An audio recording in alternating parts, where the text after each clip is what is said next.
Breaking news చూస్తున్నాం. నిజామాబాద్ జిల్లాలో ఘోర రోడ్డు ప్రమాదం జరిగింది. ఇందల్వాయి మండలం గన్నారం వద్ద ట్రావెల్స్ బస్సు బోల్తా పడింది. ఈ ప్రమాదంలో 4 మృతి చెందగా పలువురు తీవ్రంగా గాయపడ్డారు. సమాచారం అందుకున్న పోలీసులు ఘటనా స్థలానికి చేరుకుని సహాయక చర్యలు చేపట్టారు. మృతదేహాలను స్వాధీనం చేసుకుని క్షతగాత్రులను చికిత్స నిమిత్తం ఆసుపత్రికి తరలించారు. ప్రమాదం జరిగిన సమయంలో బస్సులో మొత్తంగా 22 మంది ప్రయాణికులు ఉన్నట్లుగా పోలీసులు వెల్లడించారు. డ్రైవర్ అతివేగం వల్లే ప్రమాదం జరిగినట్లుగా పోలీసుల విచారణలో తేలింది. హైదరాబాద్ నుండి మహారాష్ట్ర వెళ్తుండగా ఈ ప్రమాదం జరిగింది.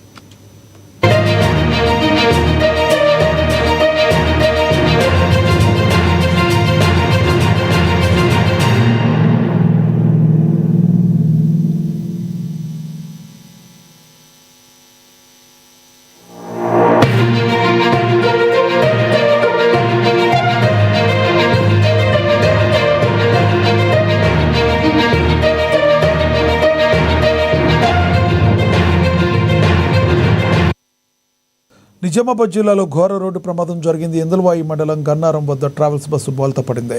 ఈ ప్రమాదంలో 4 మృతి చెందగా పలువురు తీవ్రంగా గాయపడ్డారు. సమాచారం అందుకున్న పోలీసులు ఘటనా స్థలానికి చేరుకుని సహాయక చర్యలు చేపట్టారు. మృతదేహాలను స్వాధీనం చేసుకుని క్షతగాత్రులు చికిత్స నిమిత్తం ఆసుపత్రికి తరలించారు.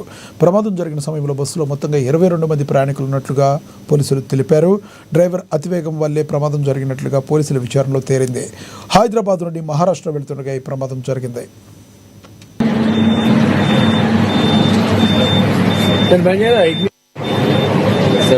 वीडियो मरी घोरंगा गिरी तो आज कनाई हुई कोणी आते ही